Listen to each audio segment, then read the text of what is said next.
Hello, my dear children.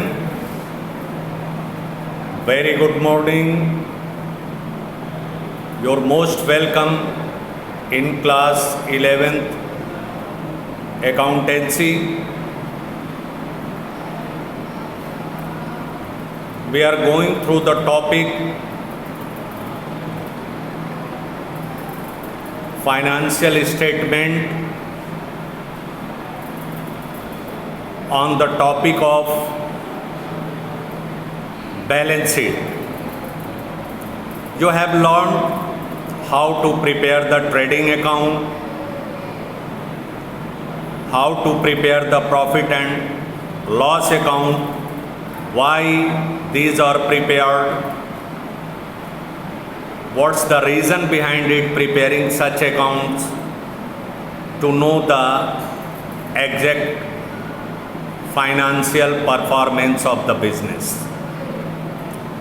And the balance sheet is prepared to know the exact financial position of the business. So dear children, in balance sheet there is no debit, no credit. This one is not an account. This one is statement of assets and liabilities of the business enterprise. Just grouping and marshalling of assets and liabilities in balance sheet you have learned.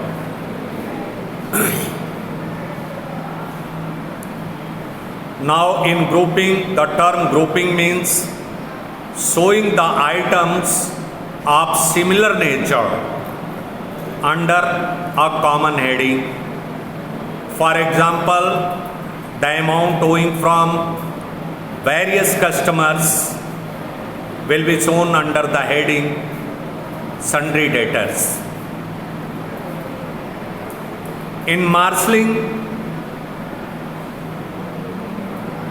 is the arrangement of various assets and liabilities in a proper order. That is called the marshalling. Marshalling can be done by the two way. First one, in order of the liquidity. In order of the liquidity, assets and liabilities means the current assets on the top of, then after the non-current assets, fixed assets and fictitious assets and so on.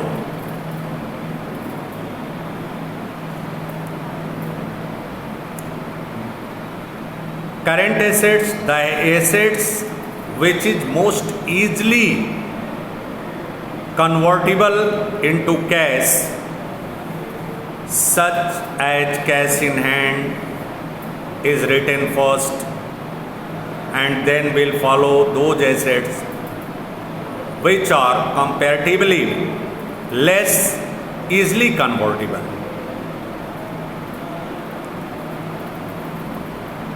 These are the things it has been explained in the previous video.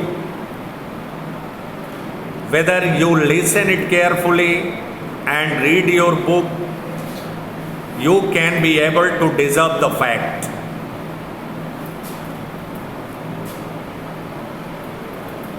So yes, today I would like to tell you the classification of assets,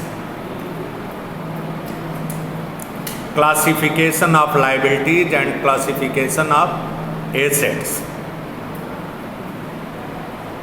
According to the nature of assets, these may be classified into the following. Now first one, non-current assets, which are acquired for continuous use and last for many years, such as land and building, plant and machinery, motor vehicles, furniture, etc. According to Finney and Miller, just the definition given by these writers, non-current assets are assets of a relatively permanent nature, used in the operations of business and not intended for sale. As the purpose of keeping such assets is not to sell but use them, changes in their market values are ignored, and these are always shown in the balance sheet at cost less depreciation. So my dear children, you have understood the non-current assets. I mean to say in Hindi, जो non-current assets होती है, जब कोई organisation इसे acquire करता है तो बेटा ये होता है कि इसे बेचने के लिए नहीं एक्वायर किया जाता है, बल्कि उनका यूज करने के लिए एक्वायर किया जाता है। जैसे लैंड एंड बिल्डिंग हुआ, प्लांट और मशीनरी हुई, और भी बहुत सारी नॉन करेंट एसेट्स होती हैं, मोटर व्हीकल हुआ, फर्नीचर हुआ। तो इनको रखना, इनको बेचना नहीं है, इनका मार्केट वैल्यू जो होता है चेंज होता रहता है, और इसे बैलेंस शीट के एसेट्स कॉलम में हिस्टोरिकल कास्ट मतलब ओरिजिनल कास्ट पर depreciation year two year less करके दिखाया जाता है। Current assets which are either in the form of cash or can be easily converted into cash. Current assets वो assets होती हैं या तो वो कैश के रूप में हो या ऐसे रूप में हो जिसे हम तुरंत कैश में कन्वर्ट सकें, करीब विदिन 1 ईयर। ऐसी एसेट्स, ऐसी संपत्तियों को हम करंट एसेट्स की संज्ञा देते हैं।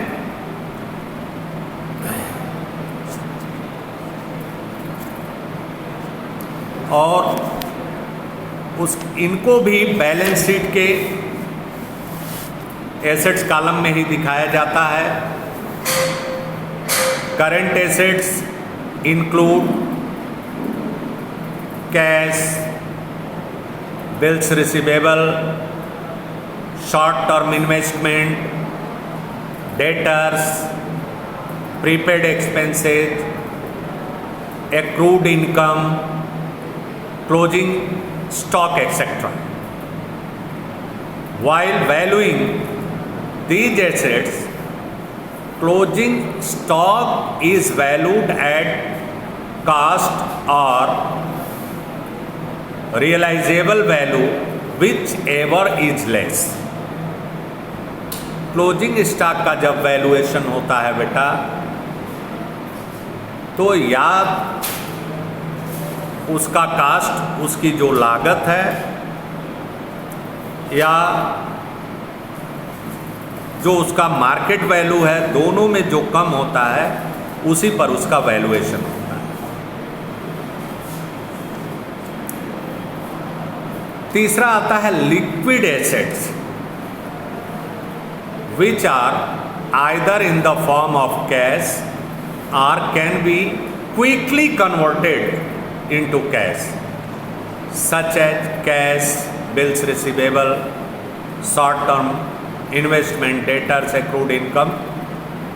ये लिक्विड एसेट्स कहलाती हैं, जिन्हें हम जब चाहें कैश में कन्वर्ट कर सकें। फिक्सिशियस और nominal assets, such assets cannot be realized in cash or no further benefit can be derived from these assets. Such assets include debit balance of profit and loss account. इनसे आगे कोई लाभ नहीं मिलता है, and the expenditure not yet written off from the profit and loss account, जैसे advertisement expenses. In advertises, suppose that you are the manufacturer of some commodity or product and you are going to launch the product in the market, so the advertisement or publicity is required to promote your sale. Use sum of amount is spent in launching the product, that is advertisement expense, and that is called the deferred revenue expenses. So my dear, year to year this one is written off from the profit and loss account. A period of time taken into consideration to write off such expenses. Vesting assets. These are the assets which are exhausted or consumed over a period of time. Wasting assets में आपका coal mine, oil well, तेल का कुआं, मतलब एक निश्चित समय के बाद जिनका वो क्या होता है, एग्जॉस्ट हो जाती, ख़त्म हो जाता है उनका वैल्यू, उसमें से वो माल नहीं निकलता है जो रिक्वायर्ड है, जो वांछित है बिजनेस के लिए, तो इन्हें वेस्टिंग एसेट्स कहा जाता है। Their value reduces through being work. उनका जो वैल्यू होता है वो धीरे धीरे क्या होता है, काम करते करते कम होता जाता है। These also include patents and the properties taken on lease hold for a definite period of time. Lease hold property किराए पर ले लिया, जैसे 10 साल के लिए या कोई भी चीज़ ऐसा हुआ, तो ये वेस्टिंग एसेट्स के कैटेगरी में आती हैं। Tangible and intangible assets. Tangible assets are those which have a physical existence or which can be seen or touched, felt, like plant, machinery, building. So these are the tangible assets. Because of that, these have the physical existence. Intangible assets are those which do not have any physical existence or which cannot be seen or felt, such as the goodwill, repo of the business, trademarks, patents, etc. Intangible assets are as much valuable as tangible assets because they also help the firm in earning profit. For example, goodwill helps in attracting customers and patents are actually the know-how which help in producing the goods. तो इस तरह से देखेंगे बेटा कि आप का जो एसेट्स है वो कितने प्रकार का है, किस किस श्रेणी का है। अब हम क्लासिफिकेशन ऑफ लायबिलिटीज़ बताते हैं, फिर आपको बताएंगे difference between trial balance and balance sheet.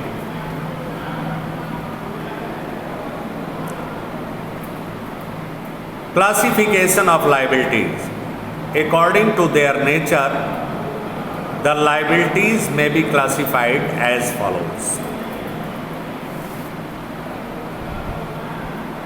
Non-current or long-term liabilities. Those liabilities which are to be repaid after 1 year.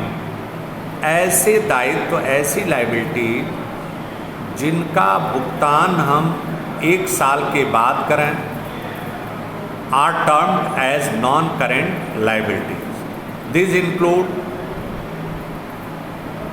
Public deposit, long term loans, debentures etcetera. Remember, now the current are short-term liabilities. These liabilities,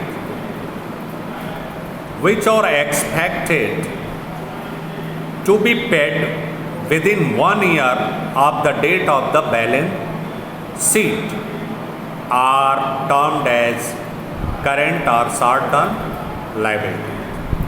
मतलब जो हम balance sheet बनाते हैं within 1 year जिसका हमें भुगतान करना हो, इसे हम करंट लायबिलिटीज कहते हैं। दिस इंक्लूड बैंक ओवरड्राफ्ट, अधिविकर्ष, क्रेडिटर्स, बिल्स पेबल,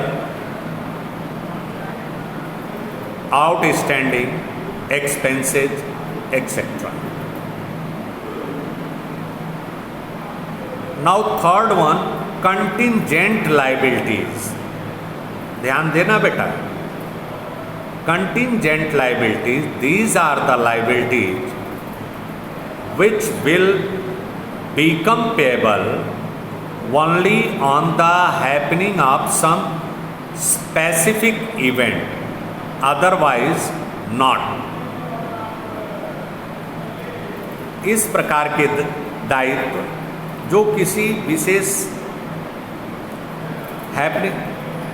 विशेष क्षण में कुछ घटना घटित हो जाए, उसके तहत इनको पे करना होता है, तो इसे हम कंटिंजेंट लायबिलिटी कहते हैं। जैसे liabilities for bill discounted, these are the liabilities which will become payable only on the happening of from the bank is dishonoured by the acceptor on the due date, the firm will become liable to the bank। यदि bill को bank से भुना लिया गया है और जो acceptor है जिसका बिल है उसने जो बिल का ड्यू डेट है उस पर भुगतान नहीं किया, तो इस प्रकार की लायबिलिटी क्या हो जाती है आपकी, contingent liability. Liability in respect of A suit pending in a court of law, किसी प्रकार की ऐसी लायबिलिटी जिसके ऊपर केस चल रहा हो, मुकदमा चल रहा हो और कोर्ट में विचाराधीन हो, तो ये भी कंटिंजेंट लायबिलिटी की श्रेणी में आता है। Liability in respect of A guarantee given for another person, कभी कभी फर्म क्या होता है, the firm would become liable to pay the amount if the person for whom guarantee is given fails to meet his obligations। जिस प्रकार की guarantee दी गई है उस गारंटी को नहीं दिया जा रहा है तो फर्म लायबल हो जाती है, तो ये contingent liability. Now remember, contingent liability are not shown in the balance sheet. इसे बैलेंस शीट में दर्शाया नहीं जाता है. The firm would become liable to pay the amount if the person they are however shown as a footnote. इन्हें दिखाया कैसे जाता है? They are however shown as a footnote just below the balance sheet so that their existence may be revealed. मतलब एक note लिख दिया जाता है. ये इस प्रकार की कंटिंजेंट लायबिलिटी.